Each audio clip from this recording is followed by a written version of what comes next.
Venimos trabajando el Antiguo Testamento que ya lo vamos a acabar y lo estamos leyendo, entendiendo que es el desarrollo del plan de redención. Si usted me lee la Biblia buscando otra cosa, se me va a perder del objetivo. Lo que está sucediendo aquí es que Dios está buscando la manera de traer al Salvador de la humanidad y ese Salvador tenía que venir a través de la descendencia de David, o sea, del reino del sur, de Judá.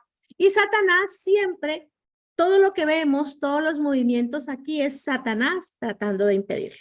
Vimos entonces que Israel, el reino del norte, es invadida por los asirios y llevada al exilio. Satanás dice, listo, misión cumplida.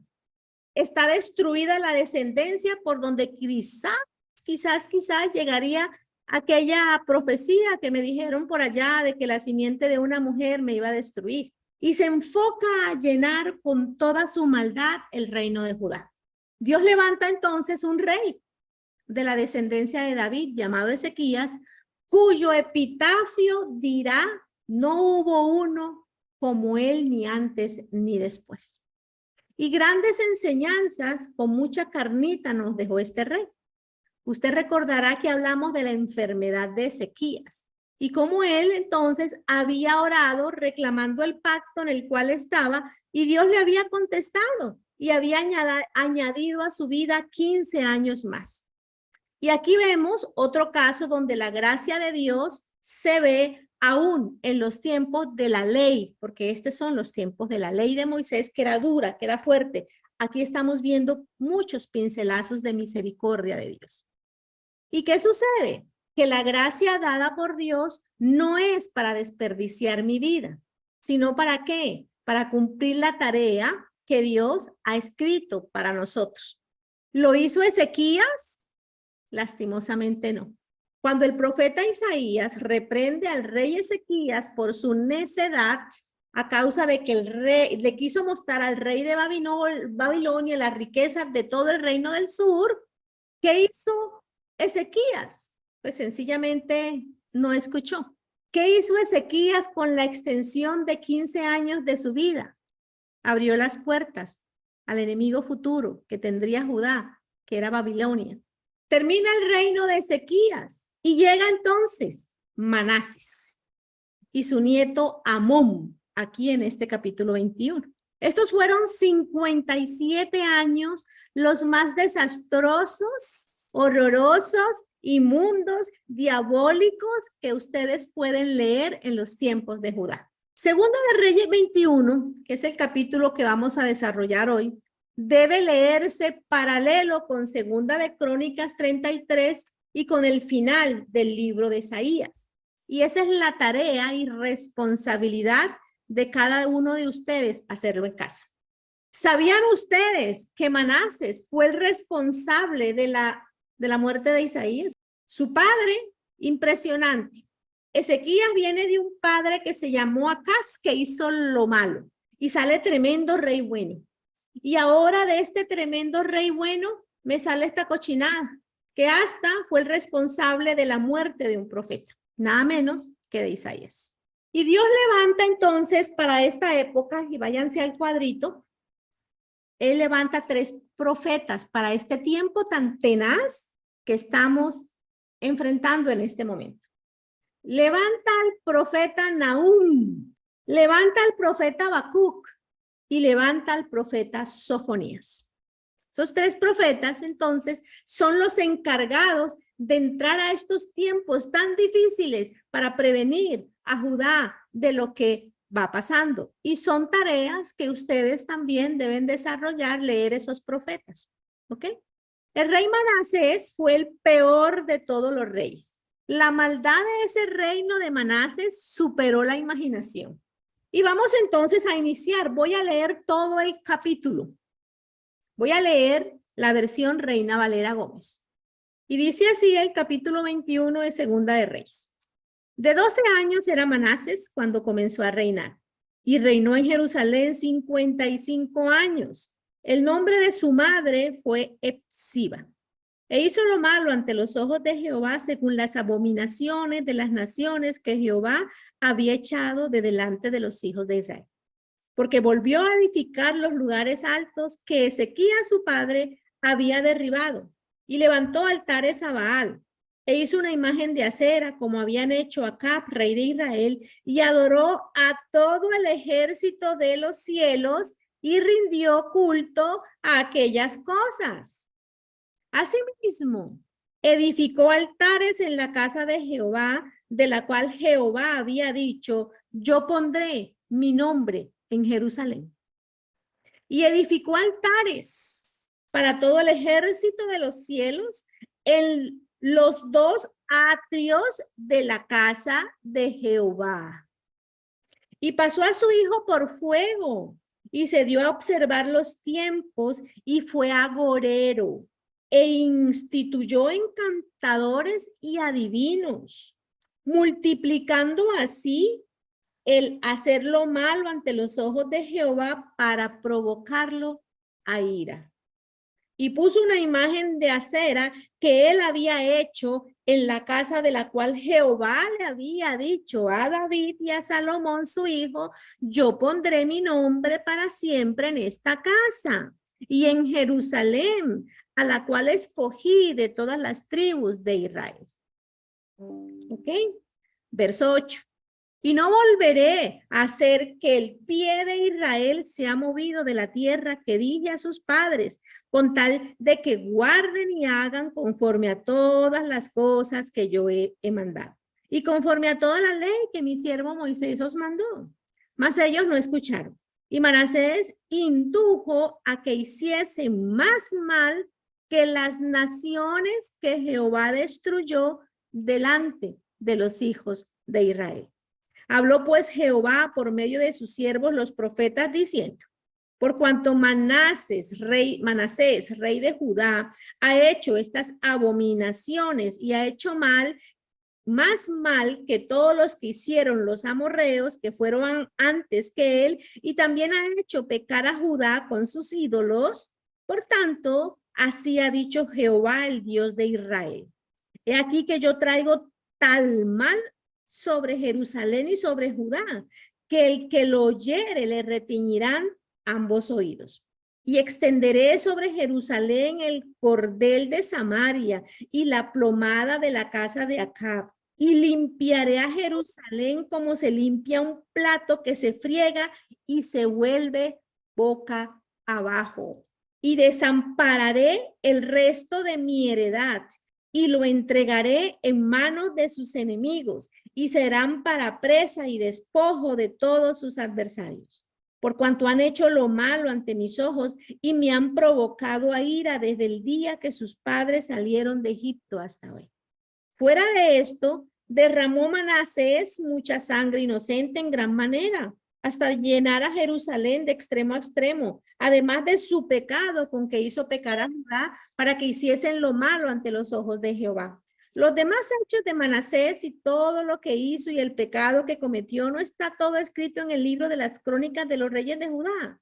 Y durmió Manasés con sus padres y fue sepultado en el huerto de su casa, en el huerto de Usa, y reinó en su lugar Amón, su hijo.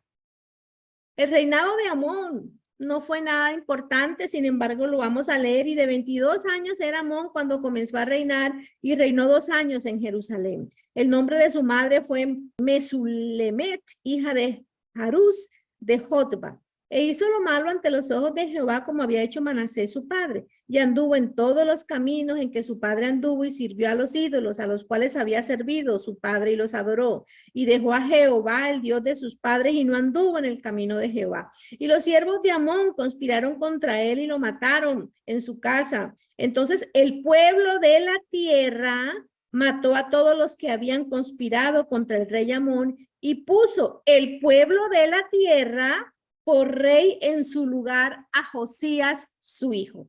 Los demás hechos de Amón no están todos escritos en el libro de las crónicas de los reyes de Judá, y fue sepultado en su sepulcro en el huerto de Usa, y reinó en su lugar Josías, su hijo. Muy bien. Dice que de 12 años era y comenzó a reinar Jerusalén. O sea, no me está hablando de cualquier cosa, primero que todo. Jerusalén. la casa de papá, lo que más él ama, lo que más ha venido cuidando en todo este tiempo que estamos leyendo todas estas historias de los reyes. Y dice que reinó 55 años. Dos cosas quiero que observen aquí. Primero, ¿dónde reinó? En Jerusalén. ¿Y qué pasa en Jerusalén? Que está el templo de Dios. ¿Y qué pasa en el templo de Dios? Que está su presencia. Ahí habita Dios. Eso lo vengo remarcando, recalcando y recalcando y recalcando para que ustedes tengan claro con qué visión ustedes están viendo estos reinados de Judá. Este hombre impío empieza a reinar en Jerusalén, donde está la presencia de Dios, donde está el templo, donde habita Dios. Ustedes se acuerdan en Segundas de Crónicas 7, la dedicación al templo, yo asumo que sí, que Dios hizo un pacto con Salomón después que el templo fue consagrado. Segunda de Crónicas 7, verso 15. Estamos hablando de la dedicación del templo. Y llega Salomón con este espectáculo de dedicación. Vamos a ver qué dice en el verso 15.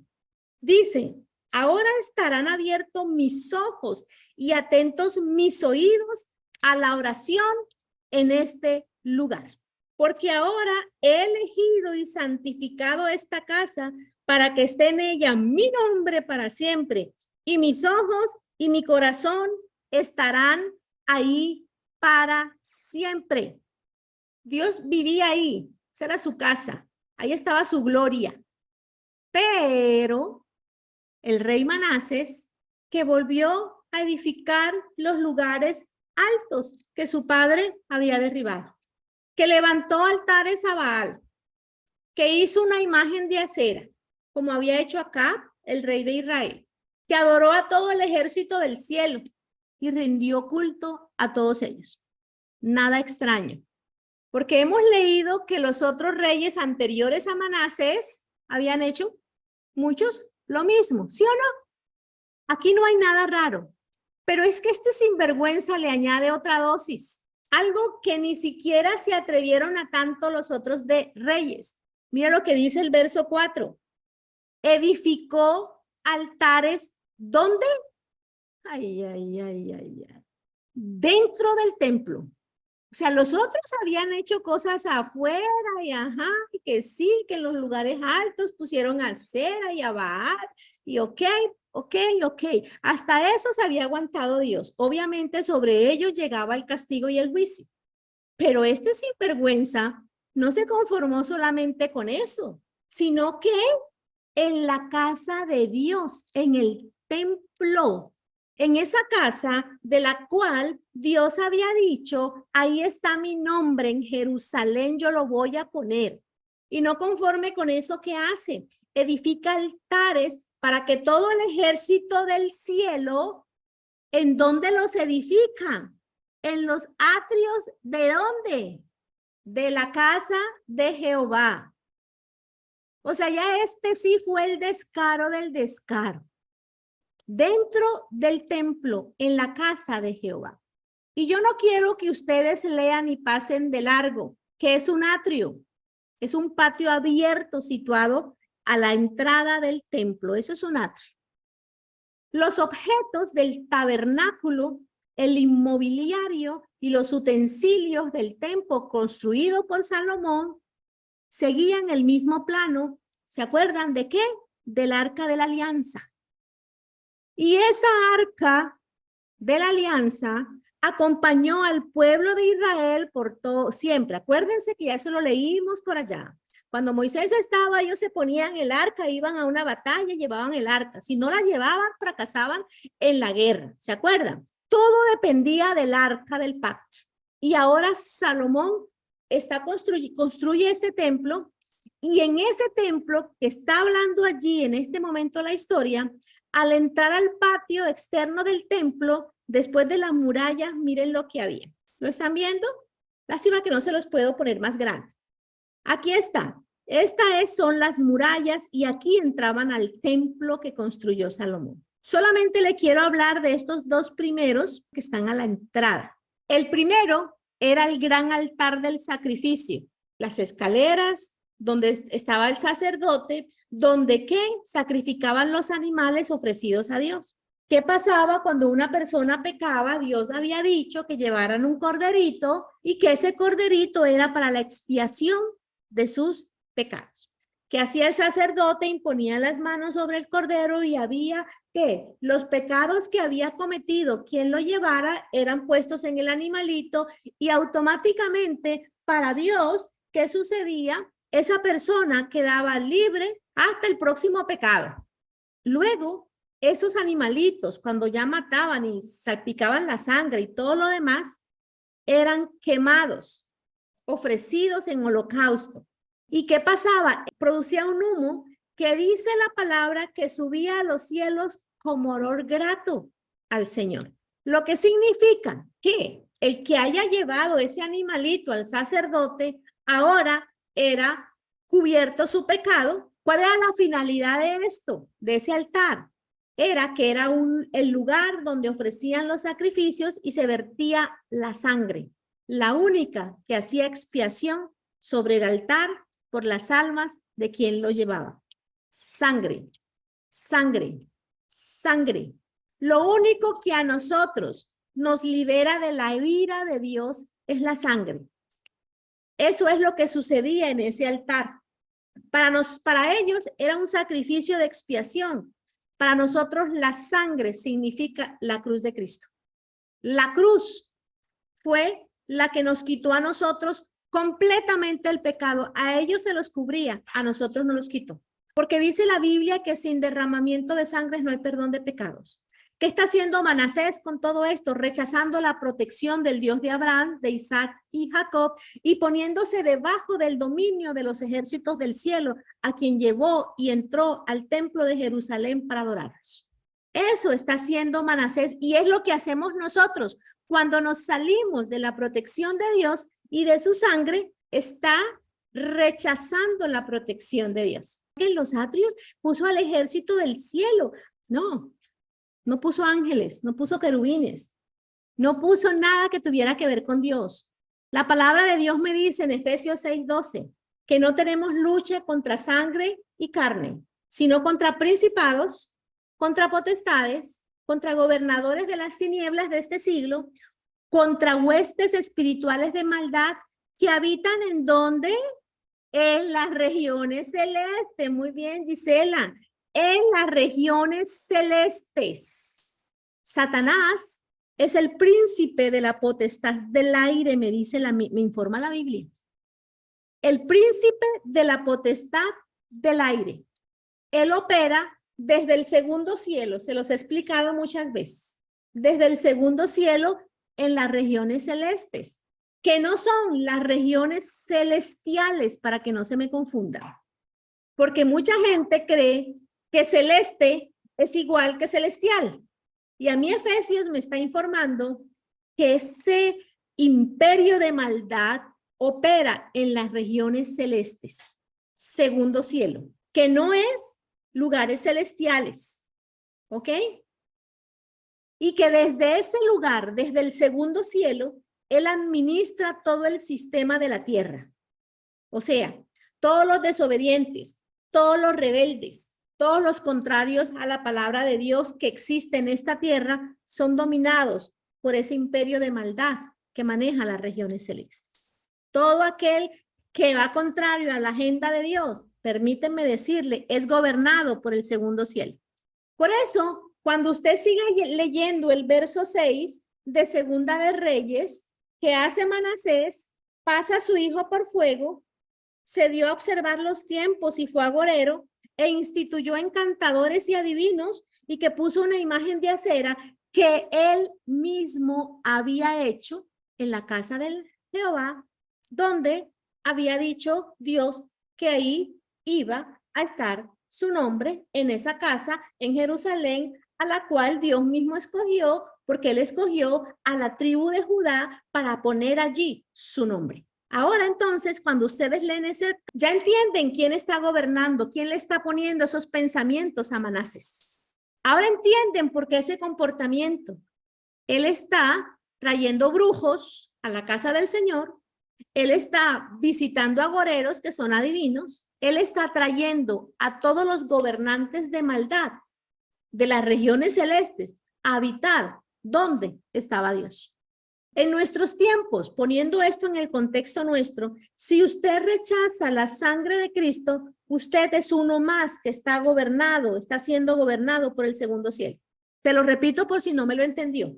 Si usted en el 2023, enero 29 del 2023, usted sigue andando, haciendo cosas contrarias a la palabra de Dios, usted está siendo manejado por los huéspedes espirituales de las regiones celestes. Eres un carnal que no disciernes las cosas espirituales, porque el hombre carnal no puede pensar como el espiritual. Aquí también me hablan de estos utensilios, la fuente de bronce. Esta fuente de bronce estaba entre el altar de bronce y el tabernáculo. No servía para ofrecer sacrificios, sino para lavarse en ella. Que eso lo tenía que hacer Aarón y sus hijos. Eso lo debían hacer cada vez que entraban al altar para ofrecer sacrificios. En Juan 13, el Señor Jesús mismo nos muestra lo que significa la fuente de bronce para nuestros tiempos. El mismo Jesús que hizo al celebrar la última cena con sus discípulos. Dice Juan que él se levanta de la mesa y se pone a lavar, ¿qué? ¿Los pies de quiénes? De sus discípulos. El lavamiento de pies. Váyanse a Juan 13, verso 10. Y hoy me van a comprender este verso. ¿Qué le dice Jesús a Pedro cuando le dice, no, ¿cómo se le ocurre que usted me va a lavar los pies? Jesús le dijo, el que está lavado no necesita sino lavarse los pies, pues está todo limpio. Y vosotros limpios estáis, aunque no todos. ¿Qué dice aquí Espíritu Santo de Dios? Escúchenme atentamente.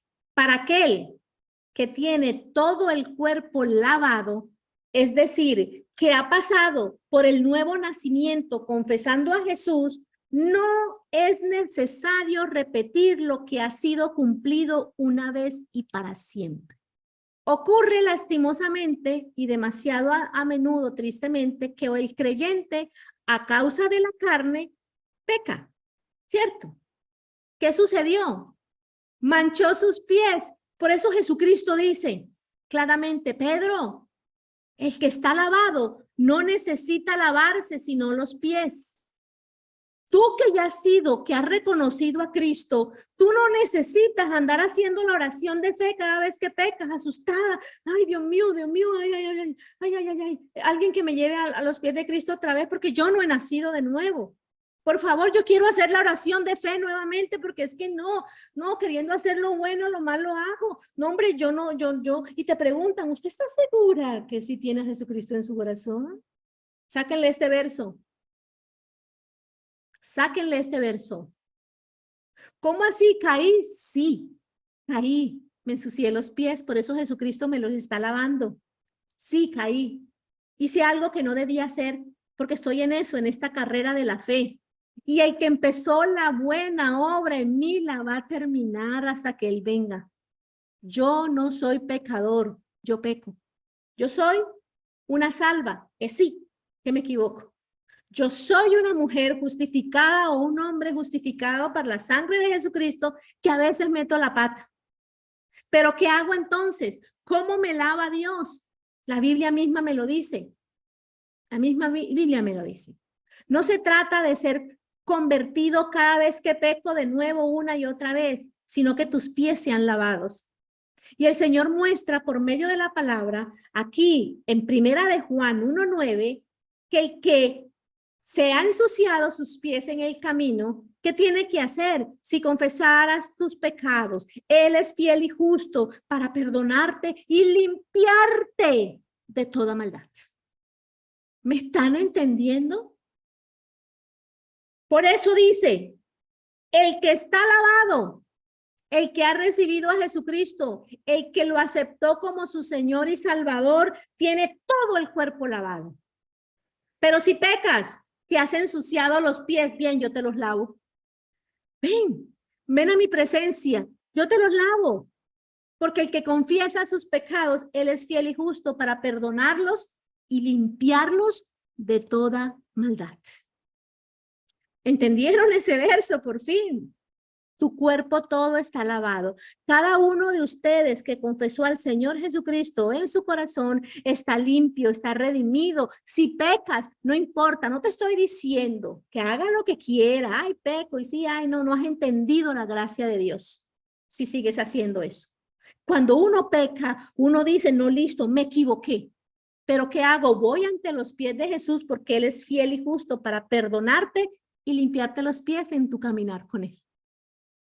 Así que ni yo tengo por qué señalar a los otros que nos hemos en nuestro caminar ensuciado los pies, ni tengo por qué sentirme culpable, porque ese es el otro grave error del cristiano, que cuando peca no quiere volver a la casa del Señor, que cuando peca no quiere alabar, porque tiene tanta vergüenza que no quiere ni leer la Biblia, que se quiere alejar de todo, que no quiere volver a congregarse, que sabe que yo mejor no quiero saber de Pedro ni de Juan porque es que me recuerdan que yo hice algo malo. Todos hacemos algo malo. Todos. Aquí no hay nadie. El único santo es Él. ¿Me están entendiendo? Su padre cuando pecó, dice la palabra, el capítulo anterior que nos acabamos de leer, la palabra dice claramente que él fue ante Dios y se arrepintió.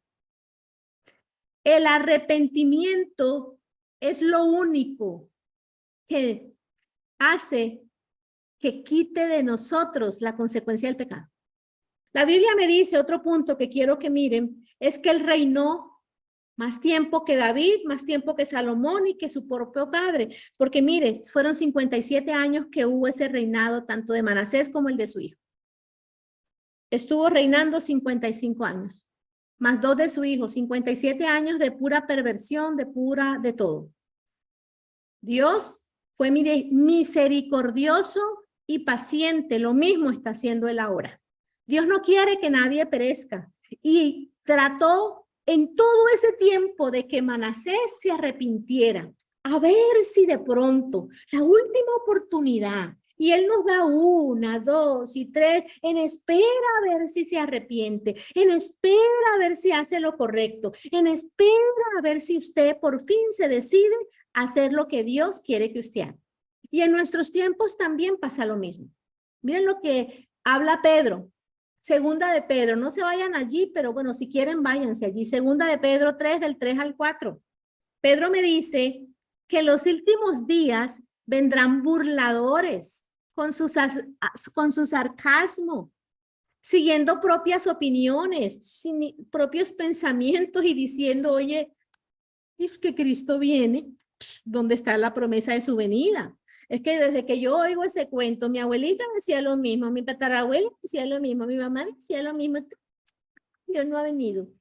Pero luego en el verso 9, este hombre Pedro dice claramente, no señores, no es eso, que dónde está la promesa de su advenimiento, no señor, lo que sucede es que el Señor tarda en cumplir su promesa, Él lo va a hacer. No es que Él tarde, no, Él lo va a hacer, sino que es paciente para con cada uno de nosotros, porque Dios no quiere que usted perezca. Y le está dando la oportunidad que se arrepienta. Por eso Él espera, Él espera, Él espera. Entonces, este reino de 57 años de maldad es esperando Dios a que Manasés se arrepienta. Cuánta bondad la de Dios, por favor, cuánta bondad. Y a pesar de que Manasés estaba en estas, Dios le envió profetas, le siguió enviando siervos. ¿Para qué? Pero ¿qué pasó? Manasés no escuchó. Miren, retarda su promesa, no porque no va a pasar, no porque él no cumpla lo que diga, sino porque él siempre espera que todo se arrepienta. Él no quiere que nadie perezca. Pero la paciencia de Dios llegó a su fin, como también en algún momento llegará en estos tiempos. Cuando nosotros seamos arrebatados y llevados con Él, viene un tiempo llamado la ira de Dios. El mismo tiempo que va a descubrir en este momento Manasés. ¿Qué va a pasar? Porque ¿qué sucedió? Bueno, miren lo que dice el verso 12 de Segunda de Reyes. Dice, por tanto, así ha dicho Jehová, el Dios de Israel, y aquí yo traigo tal mal sobre Jerusalén y sobre Judá, que el que lo oyere le retiñirán ambos oídos. ¿Qué hace Dios? Les pasa la carta de divorcio. Y en el verso 14, llega la sentencia. Y desampararé el resto de mi heredad y lo entregaré en manos de sus enemigos y serán para presa y despojo de todo adversario. Verso 16. Fuera de esto derramó Manasés mucha sangre inocente en gran manera. O sea, ya profanó totalmente, llenó a Jerusalén de sangre de extremo a extremo. Y aquí sucede esto y creo firmemente que la presencia de Dios salió del templo en este reinado. El profeta Ezequiel tiene una visión de la gloria de Dios, elevándose y saliendo del lugar santísimo a causa de los pecados y la rebelión de Judá. Ustedes pueden leerlo cuando lo lean por allá en Ezequiel 10. ¿Y qué pasó? Ezequiel me muestra que la presencia de Dios salió de aquel lugar hacia las murallas de Jerusalén. Ezequiel dice que la gloria de Dios se retiró al Monte de los Olivos y ahí permaneció un momento, mirando el templo, mirando su casa. Sin embargo, no se produjo en el pueblo ningún movimiento de retorno a Dios. Así que entonces dice el profeta Ezequiel que la presencia de la gloria de Dios sube al cielo. Dios abandona totalmente el templo en el cual él habitaba, en el cual él vivía, en el cual su presencia, sus ojos, su oído, todo estaría puesto sobre ese templo y sobre los hijos que fueran a ese templo. Y la presencia de Dios abandonó la tierra. Listo. Dios tiene un tiempo. Te busca, te busca, te busca, te busca, te busca, hace de todo, pero también tiene un momento en que dice, listo. O sea, la idea era que caminaras conmigo para que nos santificáramos, te santifiques. Ese era el propósito del agua, la santificación, ¿verdad? Por eso dice la palabra de Dios que aparece la palabra Icabod, que significa la gloria ha partido y que fue escrita en las puertas del templo. Icabod, la gloria de Dios partió. No está más en el templo. El reino de Judá queda completamente a merced, sin protección divina en ese instante. Dios pasa carta de divorcio y dice, chao. ¿Saben ustedes que este mismo recorrido me habla en la Biblia, en Apocalipsis? Hará Dios en su segunda venida, baja del cielo, pone su pie en el monte de los olivos, entra por la muralla de Jerusalén y llega a reclamar el trono de David con todos nosotros para arreglar algunos asunticos pendientes con las naciones, con Satanás y con todo el imperio de muerte que ha gobernado desde ese tiempo hasta acá. Sale del templo, se pone en la muralla, se va al monte de los olivos, no hay reacción, sube al cielo. Pero él vendrá en su segunda venida, pondrá el pie en el monte de los olivos, me dice la palabra. Segunda parada. Y después dice que se abrirá todos los sepulcros, se levantarán los muertos y él entrará por la puerta preciosa y gloriosa que está cerrada, que tienen los árabes cerradas, pero es que él no entre. Él entrará por ahí. Por donde mismo salió va a entrar. Listo. Me metiste a Satanás en tu vida. Me lo metiste al templo donde yo vivía. Me profanaste el templo de Dios que era tu cuerpo porque dice la Biblia que mi cuerpo es templo del Espíritu Santo. Me profanaste ya todo. Caíste tan bajo. Listo. Yo te di la oportunidad. Yo me voy. Pero llegará un día en que yo vendré. Y por el mismo sitio que me sacaste yo voy a entrar. Y ese día vamos a arreglar unos asunticos, porque desafortunadamente no me recibiste y la ira que viene para esos tiempos a la humanidad será muerte eterna. Muerte eterna. No hay opción, muerte eterna. Termino con esto, mis amores. Primera de Corintios 15, todos a Primera de Corintios 15. Que voy a leer del 20 al 26. Mas ahora, Cristo ha resucitado de los muertos. Primicias de los que durmieron es hecho. Porque por cuanto la muerte entró por un hombre, ¿cuál fue ese hombre? Adán.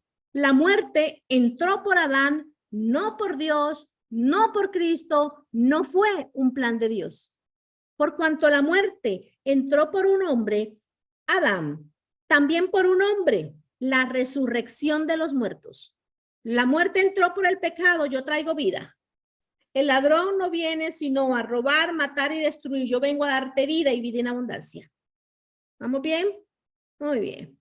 Luego dice, porque así como en Adán todos mueren, en Cristo todos, no una parte, todos serán vivificados. Llegará un día en que todos vamos a resucitar. Habrán unos que resucitarán para gloria eterna y otros para vergüenza perpetua. El que no recibió el sacrificio de Cristo se levantará de los muertos, sí, pero para recibir condenación perpetua por no haberse cubierto como Manasés con la sangre de Cristo. Y luego dice, pero cada uno en su debido orden, Cristo las primicias, luego los que son de Cristo en su venida. Luego el fin, cuando entregue el reino de Dios a su Padre, cuando haya suprimido todo dominio, toda autoridad y toda potencia. ¿A quién se está diciendo? Listo, Cristo viene, hace el mismo recorrido, reclama el trono de David, se sienta en Jerusalén a reinar las naciones con vara de hierro y entonces empieza a suprimir todo dominio diferente de las naciones que han tenido en contra de él. Empieza entonces a esa autoridad que tiene Satanás sobre todo eso, sobre ese imperio de muerte y toda potencia la viene a poner a sus pies. Porque es preciso, porque preciso es que el que reine hasta que haya puesto a todos sus enemigos debajo de sus pies. Y por último dice esta maravilla que yo quiero que usted se grabe hoy. Y el poster enemigo que será destruido es ¿la qué? La muerte. El último enemigo que será destruido es la muerte. La muerte no es plan de Dios. No es plan de Dios. No es plan de Dios. No es plan de Dios. Ahora, es cierto, este verso habla de la vida eterna, porque con Cristo ninguno morirá. Todos viviremos con Él por siempre y para siempre. Eso está claro. Pero yo lo que quiero que vean es que el póster enemigo, el último enemigo que será vencido es la muerte. Y yo quiero decirles hoy, Cristo no vino a enfermarlos, vino a sanarlos. Cristo no vino a traerles maldiciones, vino a quitarlas. Cristo no vino a darte pobreza, vino a que tengas una vida llena de sabiduría, manejando con sabiduría tus finanzas, para que entonces puedas ser de bendición para otros. A eso vino Cristo. Dejen ya de una vez por todas. Créanle a Dios y a lo que escrito está en este maravilloso, precioso libro. No se conformen, mis amores, a este siglo. Transformen su pensamiento, renueven su entendimiento, entiendan la palabra de Dios y van entonces a comprobar que la voluntad de Dios para ustedes es buena, agradable y perfecta. No hay maldad de Dios para usted. Por eso no me gusta escuchar cuando que Dios me mandó esto, Dios me mandó, Dios me mandó, Dios me mandó y Dios me mandó. Porque la Biblia me muestra otra cosa muy diferente. La Biblia me muestra que Dios quiere darte todo. El que no desea recibir eres tú. Cuando yo hablo de estos temas, mucha gente pone una muralla en su mente. Cuando yo hablo de la sanidad divina, todo el mundo pone un pero. ¿Y el pero qué es? El pero es duda. El pero es duda. Ustedes siguen a uno de mis profesores, Barry Banet. Las veo que algunas de ustedes lo siguen a él y me encantó algo que él escribió. Dice así, no más peros. Cuando citamos las promesas de Dios y las glorias de nuestra redención en Cristo, o cuando hablamos de la sanidad y de la larga vida con demasiada frecuencia, la respuesta de algunos comienzan, pero, ¿y qué pasó con la tía Sally, que murió de tal cosa? ¿Pero qué pasa con el hombre de Dios que predicó y se murió? ¿Pero qué pasó con Job? ¿Y qué pasó con esto? ¿Y qué pasó con aquello? Y él continúa diciendo, me he dado cuenta que la palabra pero, cuando se habla en respuesta a una promesa divina, es una manifestación de una mente natural y no de Cristo, una mente de incredulidad. Hasta el momento en que podamos leer las promesas de Dios y creer en ellas sin nuestro cerebro gritando, pero debemos saber que todavía nos estamos acercando a Él en nuestras propias fuerzas y no con mentes renovadas. Con demasiada frecuencia permitimos que la lógica, la memoria y nuestros propios sentimientos limiten las promesas de Dios. Pero el hombre natural no percibe las cosas del Espíritu de Dios porque para él son locura. No hay peros en la fe. Es pues la fe, la certeza de lo que se espera, la convicción de lo que no se ve. Decir pero es la evidencia de una persistente incredulidad. Porque he puesto mi amor en él. Él me librará, él me pondrá en lo alto, porque he conocido su nombre. Yo lo llamaré y él me contestará. Él estará conmigo en los problemas. Él me librará y me dará honra. Con larga vida, él me satisface y me muestra su salvación. Salmo 91 del 14 al 16, personalícenlo. Digan, yo he puesto mi amor en Dios, por tanto Él me librará, Él me pondrá en lo alto, porque lo he conocido, porque conozco su nombre, porque yo lo llamaré y Él me va a contestar, Él estará conmigo en los problemas, Él me librará, Él me dará honra, Él me dará larga vida, porque Él se satisface y me muestra su amor a través de la salvación. Y dejen ya de decir, pero. No hay peros, no hay peros. Cristo te quiere dar vida y vida en abundancia, no migajas. La muerte es enemiga de Dios. Llegará un día, sí, todos tenemos una etiqueta de vencimiento. Pero aún, como le pasó a Ezequías, pero aún Ezequías, si llegas a morir, al tercer día subirás al templo. Igual nosotros, aún si llegamos a morir, la muerte no es para nosotros. Hay vida eterna en Cristo. Aún si llegamos a morir, si este cuerpo aquí se va a desvanecer por cualquier circunstancia, aún así, en Cristo viviré. En Cristo viviré y no moriré.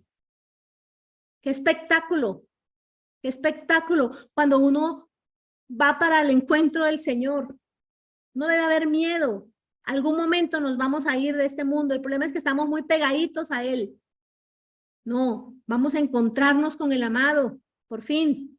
¿Me entiende? Como Pablo decía, para mí vivir es Cristo. Toda mi vida aquí en la tierra se la dedicaré a Cristo. ¿Por qué? Porque sé para dónde voy. Voy para mi hogar, voy para mi casa, voy para donde está mi hogar verdadero, la nueva Jerusalén, y voy a venir aquí a reinar naciones con Cristo, porque esa es la promesa de Él. Amén. Hoy quiero que salgan de aquí entendidas, entendidas y entendidas, que personalicen las escrituras para ustedes, que no haya pero para nada, no hay pero para aquel que está en Cristo. La fe no tiene peros.